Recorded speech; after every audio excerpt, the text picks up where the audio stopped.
Good evening, everyone. I'd like to welcome you to Get Your Child to College Like a Pro. Your kids are so lucky to have you. So many parents bury their heads in the sand. I'd like to welcome you to Get Your Child to College Like a Pro. Your kids are so lucky to have you. So many parents. Sorry, short technical difficulty. Anyway, so many parents bury their heads in the sand or are always too busy. They just never get around to learning about what needs to happen as they prepare for college. So their kids end up trying to figure it out on their own. And they have just the chatter in the hallways and maybe 30 seconds with this counselor once in a while as their guide. Not exactly the recipe for the best outcome.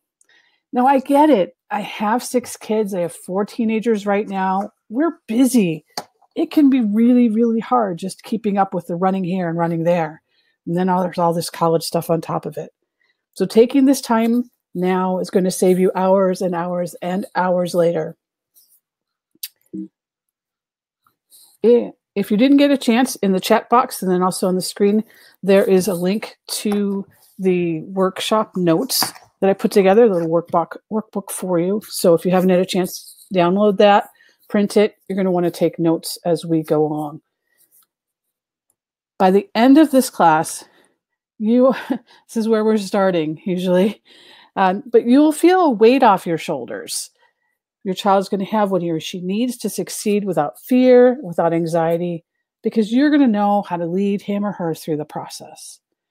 It's time to replace their feelings of fear, anxiety, and frustration with the nuts, bolts, and tools you and your child both need to prepare for and select the best college for you and to create the best applications possible, all while making one of the largest financial decisions of your life.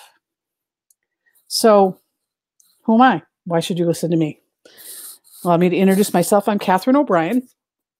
I'm not just any college consultant. I'm the secret weapon, as they say, of thousands of parents have been using year after year for the past dozen or more years to help their children achieve their childhood dreams.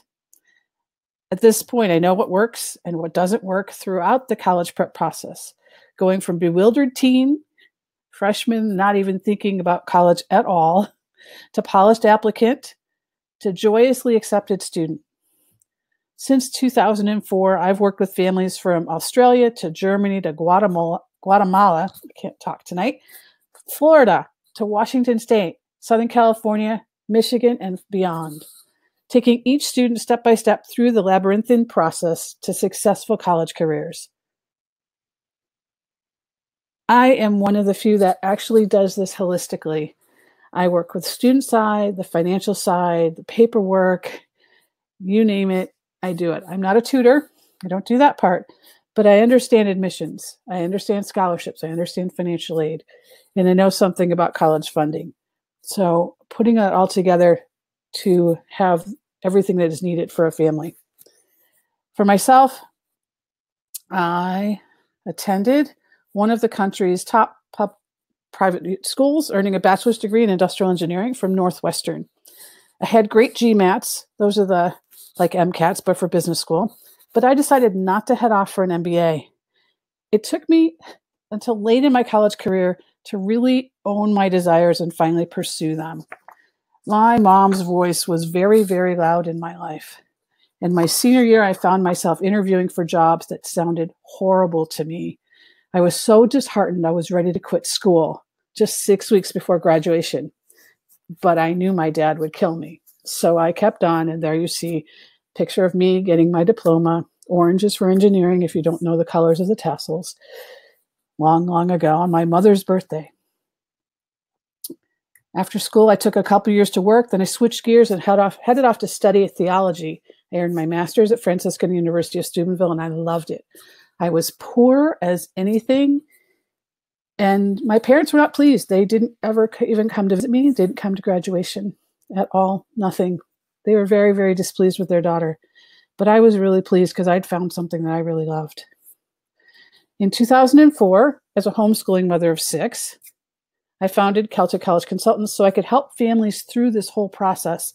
I didn't want any other students to get a degree because their mom really wanted it and not because it was what made them tick and equip them to go and make our world a better place.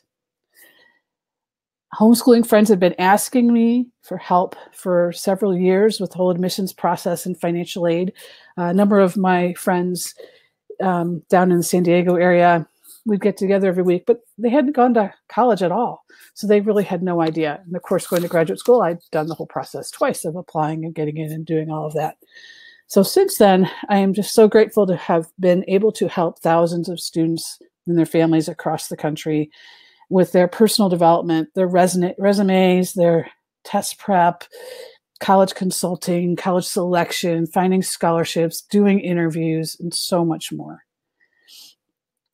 Over the past 13 years, I've reconnected with the high school scene, and I've been so disappointed, but not surprised, to find that there's no more support or guidance for high school students now than there was when I was in high school. We were literally given no direction at all. We took the ASVAB, which is the military placement test, and that was it. Nothing. And this is in the Stone Age before the internet. There just was no guidance at all, and it's really not much better. Students are still lost in the crowd, vying for attention. And sadly, this hasn't changed despite the fact that we have an enormous college dropout rate and the fact that it's been a number of years that in America, the land of the free, home of the brave, the average time to get a bachelor's degree, a 4-year degree, is 6 years. That's insane. The system is screaming for help. In the meantime, independent consultants like myself step in to make the difference. Let me tell you about Chris. One day I was introduced to him. Average, nice kid, great person. He was overwhelmed and hated his English class. He tried to write papers. He really liked science and math. He just didn't know what he wanted to do with his life, but he hated English. He was trying to juggle his extracurriculars, his community service, his academics, his sports practices and meets, and then college prep. His mom had no idea what to do. His parents were divorced. His dad lived 4 states over and really wasn't able to help either. He was completely stressed out. His so-called life, best time of your life in high school, was filled with anger and frustration. He was starting to lash out at everyone, including his parents, who only really wanted the best for him, but they didn't know what to do, and neither did he. He was so frustrated. At the same time, he had this nagging feeling inside, like he was here to do something significant with his life. He had a purpose. He knew it was more than the high school classes he was taking and more than the swim meets that he was doing well at. But he was insecure and adrift, and he'd heard about some good colleges. Some of the guys would visit and they'd tell him about stuff, but he was afraid he couldn't get in to anything he thought he might like. And then he was worried that they weren't even the right schools for him. When he went to the high school counselor's office, they barely remembered his name, or sometimes didn't even know who he was. Sometimes he just filled out a form. No one even acknowledged that he was there. He felt abandoned every time he went there. And it was frustrating because he'd go in on a Monday to get an appointment. He'd sometimes have to wait till the next week to even talk to anybody for 10 minutes. And the guy didn't know who he was every time. It was incredibly exasperating. He felt so incredibly abandoned. He finally got to a point where he said, okay, that's it. I got to figure out what to do on my own. I've got to figure this out, because he realized nobody was going to do it for him. So the next morning, he grabbed his laptop, started digging up everything he could find out about picking colleges, applications, writing college essays, and financial aid. And then things got interesting, because he found that one of the worst enemies that he had was the voice in his head. You know, that little voice. We all have it. The one that tells you things like, I can't do this. I'll never get in. My friends are so much smarter than I am. Why would a college ever want me? His negative self-talk was out of control. His parents tried everything they could think of. They even he even went to meet with his high school counselor again. They handed him some college brochures and told him to let him know when he'd done with his essay, and if they could squeeze it in, they might read it once before him. Oh yeah, but by the way, let us know where you got in and if you got any scholarships. They found out about me and we got to meet. I've been doing this for a long time with a lot of students from all over. I've been around this block hundreds and hundreds of times. We met via Skype. His parents were insecure, tired, stressed out. They explained that the high school did have a big meeting and they did a decent job, had a basic idea of college application process. But they could see that Chris was stressed out and he didn't know what to do and they didn't know how to help him. And they didn't dream that their son was going to have to do so much all by himself, especially with everything else he had on his plate. They wanted help. They had no idea. So I explained that with my guidance and proven system, they weren't going to have to hound him to look for schools and get things done on time. They weren't going to have to keep second guessing and being frustrated and having arguments. They knew he was motivated and a hard worker, but he was just a kid. So I felt their nervousness. I answered their questions. I got them to calm down. And we started to look at the options. One of the fears that they had was that he might have to go to community college if he couldn't get his act together and kind of figure this whole thing out all by himself. But I was different. I had time and I listened and I gave them hope. I'm not shuffling hundreds of students in and out of my office. My phones are not ringing off the hook. When I'm in a meeting, I'm in a meeting. My clients get a lot of attention. They're no longer just one of many. I know who they are, and I listen to them, and I help them figure out who they are, and we go from there. I am an expert. I figured out the latest strategies, tools, trends, and helping teens get to know who they are, get confident, build the perfect list for themselves, craft exquisite essays that admissions are going to remember, powerful applications altogether, depending on each student has so many different things to share. There's different ways to address that and approach it and help them all showcase it. When I met with Chris and his parents, I stressed the importance of him defining his goals, knowing what was required, how to best present his accomplishments to the colleges. This was news to them. They had absolutely no clue. They were so drowning. And we started forward. So today, we're here to go over how to get into the college of your dreams so that you guys are not like Chris's parents and you have some idea what to do. Let's see, here's the link. Nope. Yep, there's the link again to the workbook in case you didn't get a chance to get it. I did try to email it to everybody before we got started because you're definitely going to want to take notes. You want to print it and use it to take notes and gather your questions. I want you to think of the one question you want answered while we're together. If I don't answer your question during the course of the training, ask it at the Q&A at the end or send me an email. And then, in order to be effective, I want you to take away one thing. As you're hearing all the things I have to say tonight, pull one suggestion out and decide you're going to do it. What action are you going to take in the next 24 hours to get this process started? That's going to give you the momentum you can build on to get big results. But if you just hear a lot of things, take some nice notes and put it in the drawer, nothing's going to happen. I really would like you to be successful. So think about your questions and think about, as you're hearing me talk about different things, what's the one thing we're going to do in the next 24 hours to get this started? On page 3 of the workbook, I'd like you to think about and jot down your 3 biggest fears that you have around the college admissions process. For some people, it could be picking the right schools. We've all heard stories of kids coming home after their first semester or the first year because they were miserable at their own college. For those who've known older kids, you've probably seen time after time where kids go off to school, they change their major, they run into some other challenge, and they go back for a 5th, 6th, 7th, 8th year to finish their degree. So finding that right college, it's a challenge. Perhaps you are worried about meeting deadlines and getting through the whole process and keeping track of everything. Worried about getting your teen to get the applications done on time. There's already so much going on, all the appointments and things we mentioned earlier, the rehearsals and practices. And then when you're going to find the time to research the colleges, help them sort out some kind of a goal or a major, deal with the tests, the applications. And the last thing you want to do is spend your senior year nagging your teen to get things done by the deadlines. But we've got to get done by the deadlines. Maybe you're afraid your child won't get accepted anywhere and they're going to end up flipping burgers or at the community college or having their dreams just derailed. Helping your child write a good personal statement. Personally, I think it's almost impossible for a parent to help their child. I can't help my children with this, and I do this for a living. It's too personal in some senses. They're taking some risks.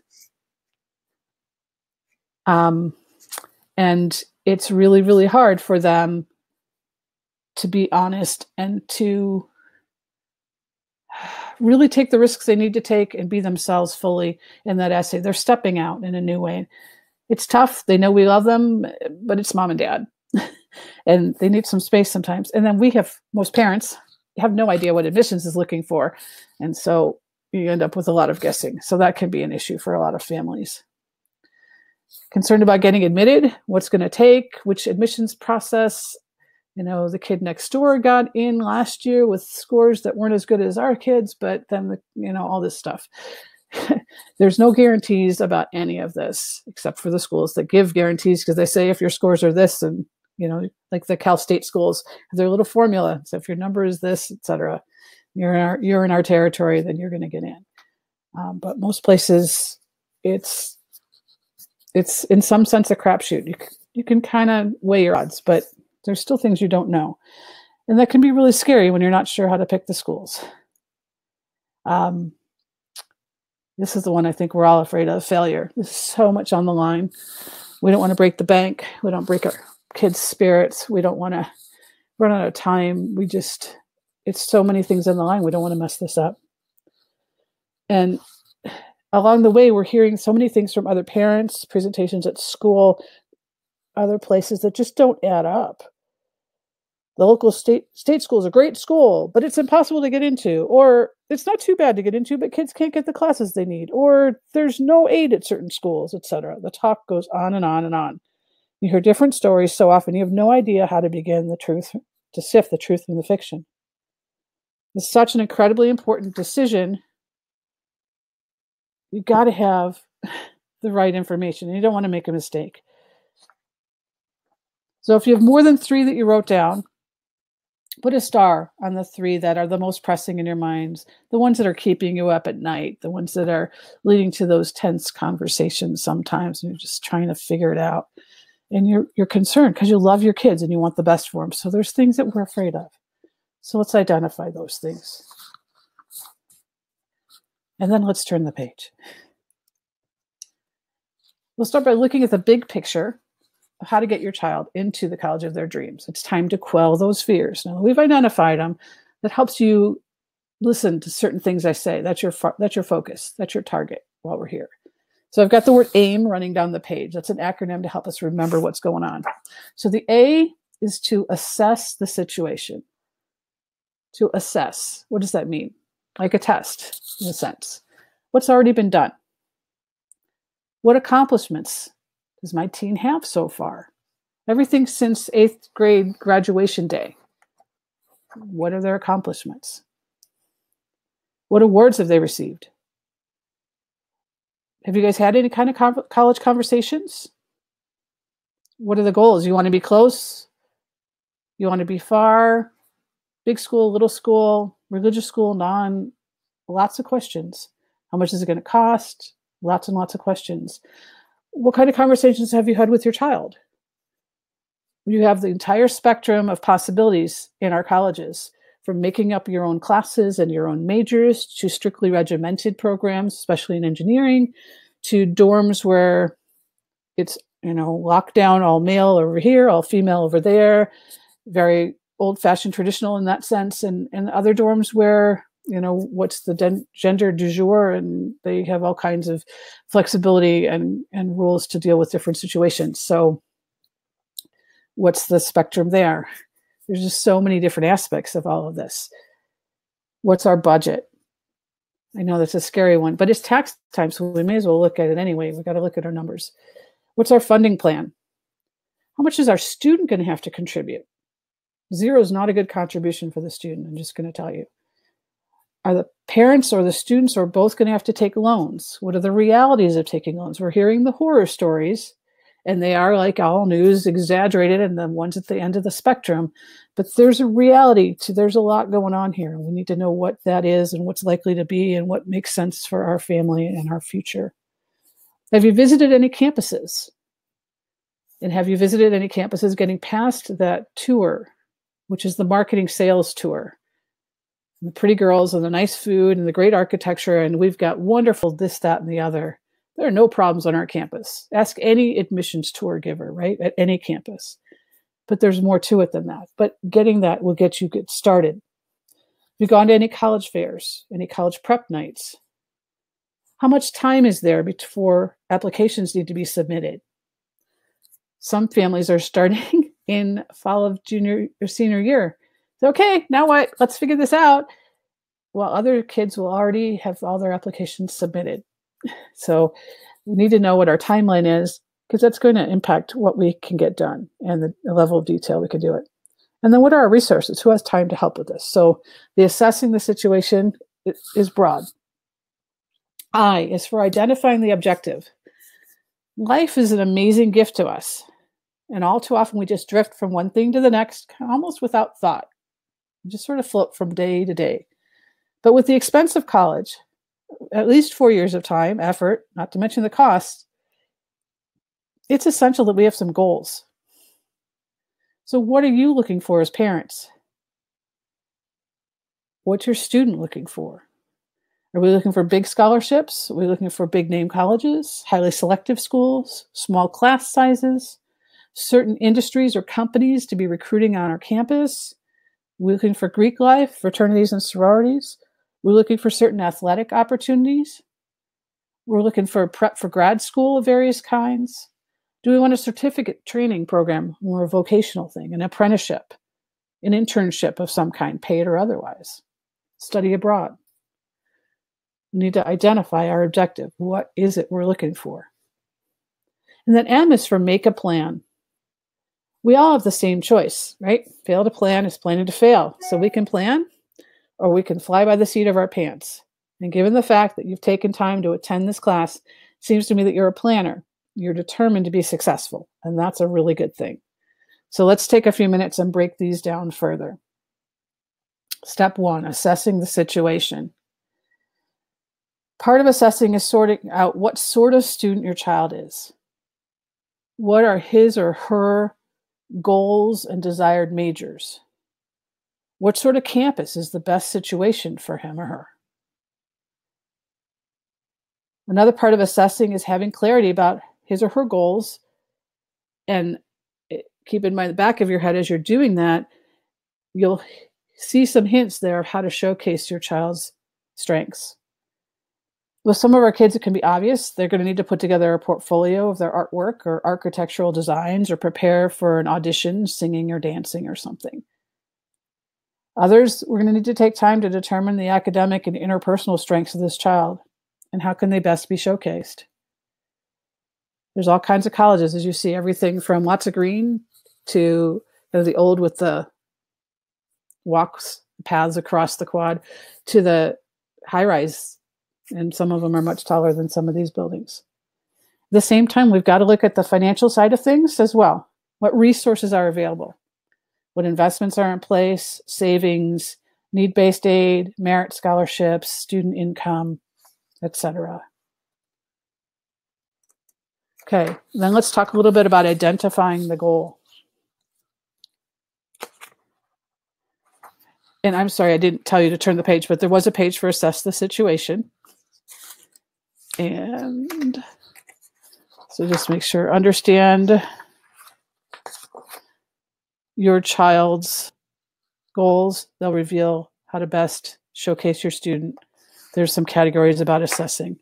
Then on the next page, step 2, identifying the goal. It's entitled the college search. So we're assessing the student and we're assessing the goals of colleges. Both sides of it have to go together. So the college search is on. We have some idea of what we're looking for in a school. We're finding schools that meet those particular criteria is essential. We need to have lots of productive conversations about the budget, kinds of schools, etc. If you're not sure about the budget, or you have some idea, well, we could probably squeeze this much out of our budget, but how much college is that going to be with need-based aid and all that? Every college does have a net price calculator on its website somewhere. I suggest you put it in the little search bar at the college's website, because some of them make them easy to find and others don't. So that way you can just find it and plug in your information and get an idea of, oh, the net cost of this school is whatever it is. It's rarely the same as the sticker price. Don't ever let sticker price chase you away. I have other talks that I give, and I'll crunch through all the numbers. And I like to put my alma mater, Northwestern, out there because it's a bad boy. It's $70 grand a year, but they meet 100% of need. So they're very generous with the people with financial need. So, where's that breaking point? Where does your family contribution need to be? Where's your budget? And how is it going to come out to be what you actually end up paying? So on average across the country, we pay about $17,000 to $20,000 a year for college. That's the average, mixing all the schools up. So that's a far cry from all those schools that are $65,000 and $70,000. But we've got a big mix of what's going on. Anyway, getting back on track. So we've got to meet our needs, having those productive conversations. And as you're visiting campuses, as your child's exploring different things, those conversations need to continue. And you want to ask open-ended questions and then listen, because we can't be demanding. It's tough sometimes for them to share, because they're thinking, well, last time I was talking to you, I was thinking like law school, and now I'm changing my mind. And is that okay? Because you got excited last time. So all that stuff's running through your kid's head. So do your best to just be on the table, and everybody wants the best. So we got to have that open conversation going on. And we need to identify the options the schools offer. There have application programs. There's early action, early decision, regular decision, rolling. For some of our kids, certain of those are going to be wonderful opportunities, and others are going to be kind of almost death traps because they're not going to get things done. What do they offer for scholarships? Is our child likely to get any? And for what reason? Is it because they're in speech and debate, or because they're an Eagle Scout, or because they run really fast, or they sing really well? There's a lot of different ways to get scholarships. I actually just wrote an ebook on the PSAT and finding scholarships. And one of the things that we call them guaranteed scholarships. So some schools will put out there that if you have a score of this with a grade point average of that, you will get this much money. And as long as you keep your grades up, you'll get it every year. So those are called guaranteed scholarships. Not all the schools put those out like that, but a lot of them do. So trying to figure that piece in there as well. Let's see. You want to take time as you're looking at schools and kind of liking them to look at the admissions website. Some give very clear directions and descriptions of what they're looking for in student candidates. And if that description doesn't sound anything like your child, that's a clue. Others aren't so informative. Some schools literally take their applicant statistics and calculate an admissions index rating. The Cal State schools do this. So do the Ivies. So we have to look at what they're telling us on admissions and how they're crunching things, because sometimes they're very holistic and they kind of give vague information in the sense because we're reading everybody's application 4 times. And so we don't have a bunch of numbers that we can tell you. There is no GPA cutoff or this or that or the other thing. And sometimes we wish there was, because it's easy to know, do I have a 3.5 or not? I can identify that. But how well do I write and how well I work? That's a whole different thing, and doesn't give us a nice, cute number that we can say, okay, I know for sure I have what it takes. And we need to look at how admissions is going to regard our children, because it will inform us again on how we're going to help them showcase themselves. And it'll inform us too of knowing, my kid stinks at taking tests. So those schools that are crunching the numbers and going, okay, the test score times this plus the GPA divided by or whatever it is, that might not be the greatest fit. But those other ones, hey, they want work samples and they've got 3 essays on that application and my kid writes really well. That's a much better fit, which is also going to tell you the mindset of how they run their classes. They're very often related. It is okay, I will tell you, to go ahead and make dummy accounts on the various applications the schools accept. Because I don't know if you know, but there are a number of ways to apply to schools. Some have their own applications. Some use what's called the Common App. Some use what's called the Universal College application. Some use the Coalition application. And some, like the University of California schools, have an application. The Cal State schools have an application. There's the Apply Texas applications. So there's a number of system-wide applications as well. So go ahead and see, hey, we're really like an ABC college. Let's check it out. And hey, admissions says they take the Common App. Well, go make an account on the Common App. Go see what the parts are. Go see how it's set up. Do that with the other ones as well. The Common App, you can create your account and your data will roll over every year. So that means that I can go in and put in my name and address and classes and test scores and whatever, and then it'll still be there. So if I'm a junior now, I can fill it out now. And then when it opens in August for seniors to apply to college, my data will still be there. And the Coalition app and the Common app have both let everybody know in the last week that they're keeping the same prompts. So we even know what the main essay prompts are going to be. And we can see, oh, hey, look at ABC College doesn't require the main essay. It's optional. Okay, but I write really well, so I want to use it. Okay. Look at the pros and cons. And they sometimes on their application, their admissions website, they'll say things about whether or not, if you don't write the essay, what happens, what they think about that. In general, I'll tell you the rule of thumb is that there's nothing that's optional in admissions. But if your child's going to be submitting a portfolio, try to learn what they want to know about each work. Sometimes that information's connected through admissions. Sometimes you need to go to the art department or sculpture department or architecture to see what they want. Sometimes you're going to go through the Common App or whichever other application, and they're going to link you to Slide Room or some other venue, and then you could create an account there and go see what they have. Because sometimes there's additional essays and artist statements and artistic resumes and all this other stuff.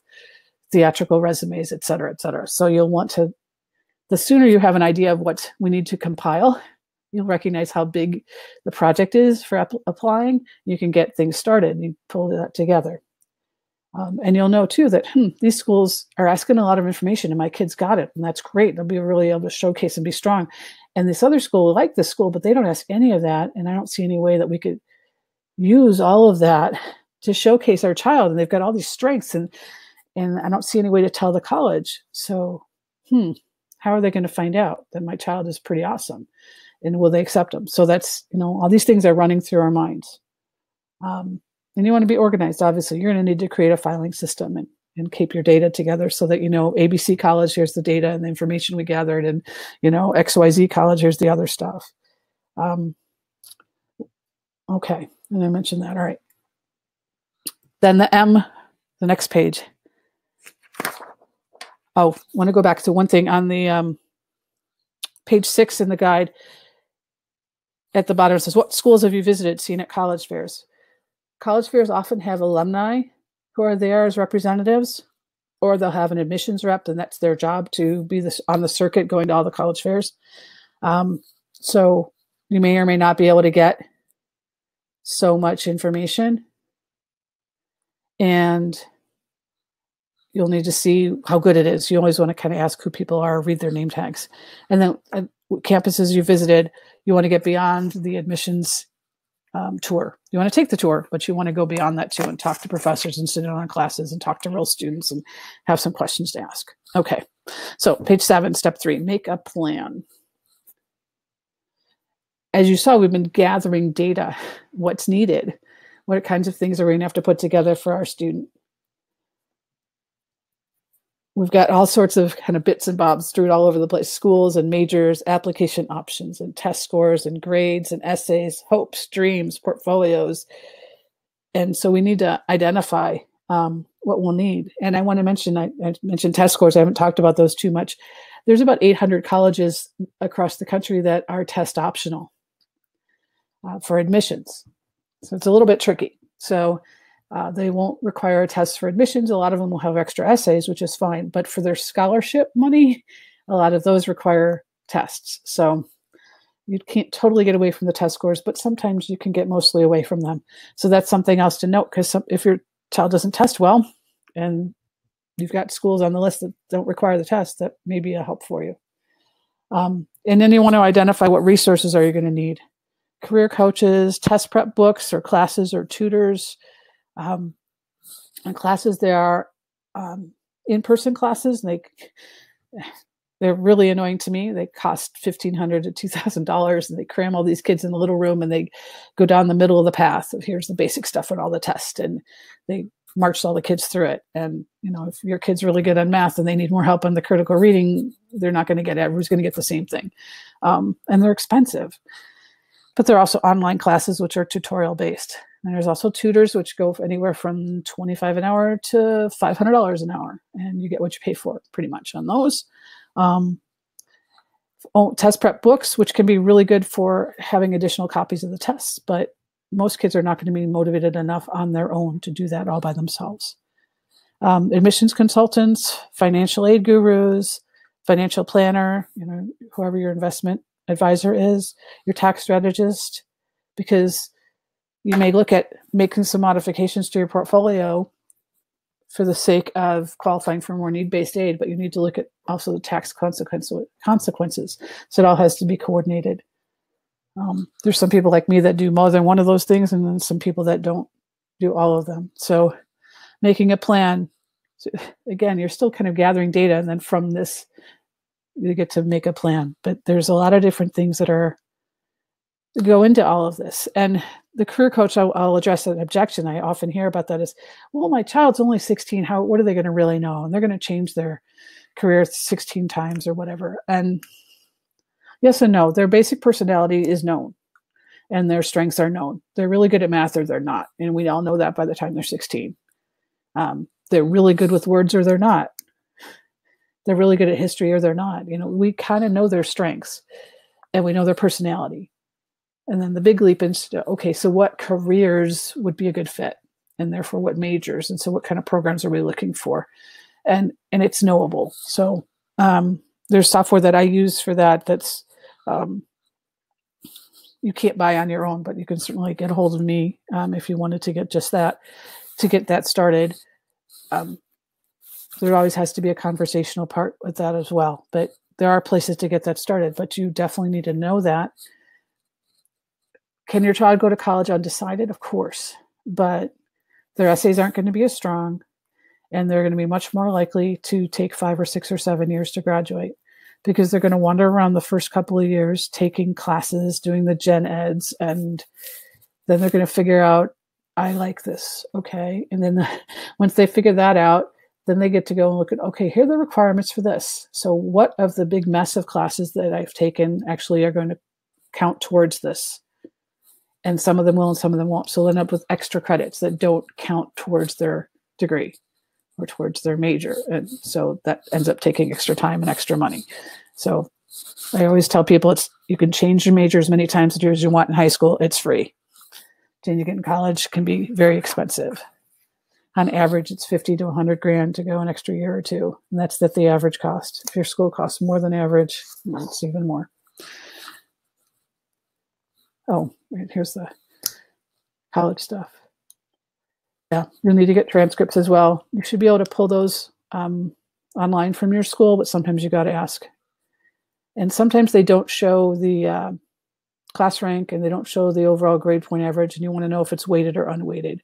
A weighted grade point average is when the school gives extra honor points. So an A is not 4 points anymore, it's 5 because it's an honors class, and maybe 6 because it's an AP class or a college class. And so those GPAs, that's where those kids are getting those crazy GPAs of a 4.8, where I get a 4.0. That was the best they could do. At my high school was a 4.0. They didn't have anything weighted. So the unweighted tells you just what the raw scores are, but then the weighted brings in the caliber of the classes. So that should be all on there because you're going to need that information on the applications. Resume, that's going to be an achievements resume. So what their extracurriculars and things like that. And the reason we pull it together is some schools will accept a resume in addition to the application, but in any event, we need that data. But if you've gone, like I said earlier, and you've created a Common App account or Coalition App account, and you've gone and looked and see what they require, okay, this is the data I need. Hey, honey, it can't just be that you did theater for 3 years. We need to know how many hours a week and how many weeks a year and how many this and how many that, so that you can fill that in. So that's what that resume is for, is putting that together. And it may or may not have anything to do with employment. It's a totally different thing. And portfolios I've mentioned a couple of times. mostly because one of my kids is an artist, and I had to learn a lot about portfolios. They take a long time. Plan on a lot of extra time just to upload everything and label all of the different pieces. It just takes a long time. So what's your plan? The next page, we talk about the secret weapon or secret sauce, so not losing your mind. And it's a timeline or a calendar. That's your secret weapon. And so you may want to get one of those big plastic ones you can get at Staples or someplace, and you can use your whiteboard markers on them to put different things down in different colors, or just use the one on your phone. But you're going to want to put some things on a calendar so that you can see, oh, we're going to take, the SAT on this day or the ACT on that date. So it needs to be registered by this day, and you need to have test prep in this window, et cetera, et cetera. And you're planning it out, and it's making sense so that, oh, it's not 14 tests in 3 weeks, honey. Welcome to spring of junior year. So you'll want to see where the arcs are, and where can you fit in the time arcs, and where can you fit in college visits and campus visits and the different aspects of this as you're realizing, oh, we need to spend time doing this or that, or exploring this, or having a conversation about that. So using a timeline or a calendar is invaluable. It's absolutely essential. It takes advantage of that great gift of time. Hopefully a lot of you have freshmen and sophomores that are on here, and then you really have that gift. In freshman year, you can really spend looking at colleges and exploring, what does Johnny want to do when he grows up, basically, and explore those different careers and different majors and different ways to approach different things and different campuses around. We all have campuses around. We may decide, I don't want to go to school anywhere near. I want to go to a different region. Okay, that's fine. But we still have a big state school we can go visit, and we have a big university we can go visit, and we've got smaller ones and liberal arts schools.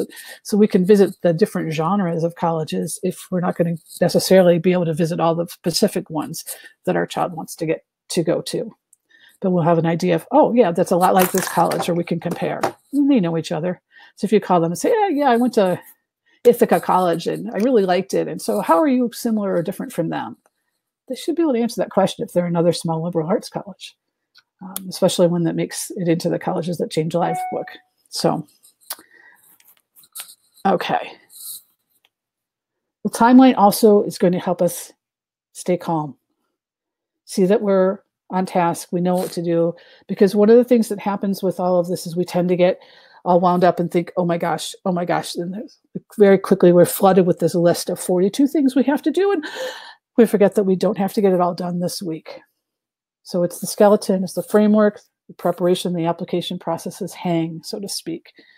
It began the day after your child's 8th grade graduation, long before our conversation today, and that's when they start accumulating accomplishments that they can put on their college application. Academically, the timeline may go back to 5th or 6th grade, when you started to make choices about whether or not to take a foreign language in middle school, which math track to go on, all of that sort of thing. And it goes forward all the way through all of the ups and downs and ins and outs and joys and sorrows of high school to May 1st of senior year, which is college decision day. Everybody needs to say, I'm going here, put in their deposit by May 1st. If you do early decision, or you're an athlete, you may have to make a definitive decision earlier than that, but May 1st is the one that everybody has to deal with. So I'm hoping that has given you a good arc, the things to look for in what you need to be putting together. And the big, those big 3-foot by 4-foot calendars can be really helpful. Put one of those on the back of a door someplace or something, and you can just sketch it out, even if it's just for whoever the most anxious person in the house is, to just look and say, okay, here's the flow, and the green stuff is the testing, and the red stuff is the college visits, or whatever it is. And understanding how the financial aid works and which tax years are going to impact which years in college and all of that. So you can be sane about it. Here's a couple of examples. I love this chart here. I had a client who did this on their own. They were kind of a planner for a living at work. They had software that I didn't have. And so they made all these pretty colored boxes. So you can do it that way too if you want to do it on a spreadsheet. So lots of different ways to visualize it. So now that you know how to get your child to college like a pro, let's talk about a little bit about what happens when a family uses an actual consultant. So if you go to page 9, you'll see that there's columns for pros and cons, because there's pros and cons to everything. So I'm going to talk a lot about the pros because I see an awful lot of those. Doing what I do, I get to see the other side. I get to see what happens to the families and the difference it makes. They get to relax. They get their time back. The nagging goes away. The nagging fears go away, and the nagging their child goes away, because now they're emailing me and saying, hey, Sam did this or that or the other thing, and I thought you'd want to know because it was really awesome. Or you thought they were doing 1, 2, and 3, but they're really not doing that. They're doing something else. And then I just take it from there. And they just have handed that off. So you get to relax. You get to enjoy your kids again. And you don't have to guess. You're no longer trying to figure it out and go, oh, golly, I wish I'd known about that 6 months ago because we could have done it, but now it's a deadline and shoot. Okay, child number 2 can do that, maybe, if we've got another child. So you'll have a time-tested, trained, experienced expert in your corner. I'll explain everything to you. I know what the gotchas are. I know what's around the corner, so to speak, and what's coming. So you're not going to find out later what you wished you'd known before. We will have already looked at all those things. You're going to have a better chance of finding the best fit college, because it's hard to know what to look for. And to stay objective, it gets tough. And so, I have booklets and things I've put together, and here, these are questions to ask of these kinds of people, and this is what to look for. And, oh yeah, these are things I know about that school or some other students we know there, and just different aspects of it to help really vet it out, and things that, as a professional belonging to professional organizations, that we talk about that may not be so evident when parents go visit. I like to be the stinker when I'm on the campus visits with my kids, because they don't know what I know. And so I'll just ask these zinger questions, and it's fun to watch them try to deal with it, because they don't really want to answer usually the kinds of questions I like to ask. But they're the ones we all want the answers to. All the other parents are going, yeah, I want to know that too. So it's kind of fun. Anyway, they're going to have a better chance of being accepted, partly because they know how to pick colleges as far as academic fit. But just like athletes do better when they've got a coach, the students prepare much better when they're working with somebody. So they're going to be more articulate in their essays, their applications are going to look better, and I'm going to review them. And I know what to look for and how it should be presented. And I'll do a holistic review of their application before they hit submit. And I'm just saying Dagny's question if I give talks specific to homeschoolers. Yes, I do. And a bunch of them are on Homeschool Connections on their website.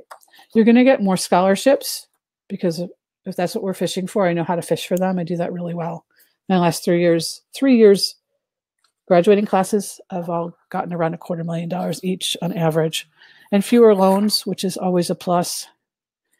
I hate when the colleges say, oh, we meet all of need, and you get the financial aid award, and see, we gave you a giant parent loan. Like, yeah, you met all of our need with a giant loan. That's not good. And they'll be better prepared to be successful when they get to campus. After my kids got accepted during their senior year, we have some pretty heart-to-heart talks about sex, drugs, alcohol, managing your time, talking to professors, advocating for yourself, getting yourself down the street to someplace because you're sick. All the myriad details of being an adult that they've never thought of or they've never had to do. Life without a car, perhaps, or just a million things, or life with a car when it breaks down and your parents are 500 miles away, making your money last, just a myriad things. So that way we've sorted those things out. They've had an opportunity to talk with their parents and equip themselves in the things they weren't good at. When they land on campus, they've already got identified. I want to go check out these clubs, and I can't wait to meet those professors and do those things. And I'm looking for a job over in that department and all that stuff, because we've done that pre-work. Cons, it costs money. We're not free. Requires you to trust somebody. So communications issues can be a challenge. You need to always make sure that everybody's on the same page and communicating. If you have any questions, you ask them and all of that kind of thing. What other cons? You lose a little bit of control because you're not doing everything, which is a pro and a con. It's funny, when I made this list, I really didn't come up with very many cons, except that it costs money. But Yeah, it doesn't cost. I don't know. I've doing this for 13 years. I've never had parents come out behind on the financial part, just looking at the number part. And then all the student development and everything else and the fit on campus. They can't put a price on any of those things. So, yeah, good. I wanted to share about Amy. So I want to give you a couple of stories from some actual people that I've worked with. So Amy's a homeschool mom, charter school mom, kind of a combination in North County, San Diego. And it was so fun to work with her. Her daughter wanted to go to Oxford. It's really, really hard academically to go to Oxford anywhere from anywhere. But if you're not in the UK, it's even harder. And her daughter's at Sarah Lawrence, which is usually the most expensive college. There's a couple of them being neck and neck for the most expensive colleges in the country. But they are middle class with a number of children, and they do just fine. But they, writing a check for $70,000 a year wasn't something that was going to happen in their family. And so they had just eliminated all of those schools. And they're 100% need met school. And I knew that they were very generous with their aid and that we could get the net cost into where their budget was. And so I put a couple schools like that, and she's there, and she's in her third year now, and she's actually at Oxford this year because they have a study abroad at Oxford. So there's just things that you get to do that you never would have thought of on your own. So that's kind of fun. Oh yeah. Yeah, never would have thought to apply to such an expensive school. So, and they're having a blast. Sorry, I forgot about all the little extra things on each window. So Mike Cheveria is a Department of Justice official, lives in Texas. I've never met him, but I worked with his son, and I wanted to share a little bit about what he wrote to you. And if you got the booklet that I emailed to you, his contact information is on there. He's offered, if you have questions, he'd be happy to speak with you. So if you want that and you didn't get it, just shoot me an email and I'll send it to you. But an excerpt from what he wrote was, thank you. Your efforts as our college consultant resulted in our son, Christopher, receiving, among other offers, a full tuition scholarship at a private university with an approximate value of $200,000. That was just one of the offers. He actually received $659,000 in scholarship offers. With your research and hands-on guidance, we were able to efficiently research and narrow our search down to 10 colleges using various filters: his majors of interest, his GPA, his test scores, geographic preferences, and other variables, including the probability of achieving an undergraduate degree within a 4-year period of time. He has a clear path ahead to pursue his bachelor's degree and prepare to successfully apply to law school, which is what he's getting ready to do right now as a junior. We couldn't have managed this complex and complicated task on our own. Your knowledge, experience, and tools clearly enhanced Christopher's chances for securing a competitive position going into college. We don't have the words to express our gratitude and appreciation for what you've accomplished in a relatively short period of time. With getting started so late in the process, as Christopher was just entering his senior year, this was a very intense little process because they did start so late. Our only recommendation for future prospective college-bound seniors would be get started with Katherine in your junior year so you're not cramming for the most important assignment of your high school career, college admission. I actually prefer sophomore year, but that was Mike's recommendation. As I said, if you'd like to speak with him, let me know and I can give you his contact information. And then Valerie wrote a note. I'm a professional project manager. I can do this myself, is what she thought. And so for over a year, she had a second job, basically. She was penny wise and pound foolish because she didn't ask me to do more of it. She just hired me for a few a la carte services. My services are not cheap. That's what happens when you hire experts. So we don't pay us the same amount as amateurs, but you get what you pay for. If you decide to take on the college research and admissions, now listen up if you want to do this yourself. Process yourself. You need to be unfailingly organized, ready to nag your kids regularly, and ready to spend hours and hours and hours of your free time over months. It's no fun to do this yourself. So if you can find the money, save yourself the grief. If I knew then what I know now, I would have happily signed on the dotted line. But she thought she could do it because she is a professional project manager. But that unfailingly organized on your kids regularly, and it's going to take a lot of time. So just be aware of all of those things if you want to do this on your own. And then I want to share about a pair of twins I got to work with last year. I called it Double Trouble, Quintuple Blessing.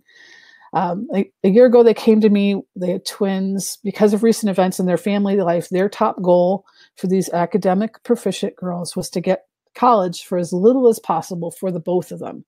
Their real outrageous dream was that they would get free rides for both. That was their ultimate goal. I searched high and low, found a number of colleges for them to apply to. I helped them showcase their accomplishments, prepared them for interviews, helped them craft powerful, memorable essays, many essays. In the end, one was offered, not one, not two. Oops, the other one got some too. One got 3, and the other got 2 full ride offers.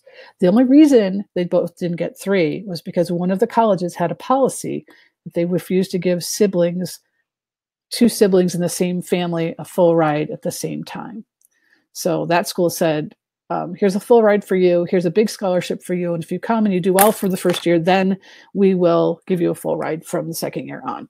So it was a joy to work with them, obviously. And they both want to be doctors, and we'll see how that goes. They're just finishing. They're in the middle of their freshman year right now, working away, keeping their grades up so they can keep those scholarships. So as you can see, there's a lot to do and consider as you prepare to make an enormous decision, not only in terms of the significant financial investment, but also one of tremendous import in the life of your son or daughter.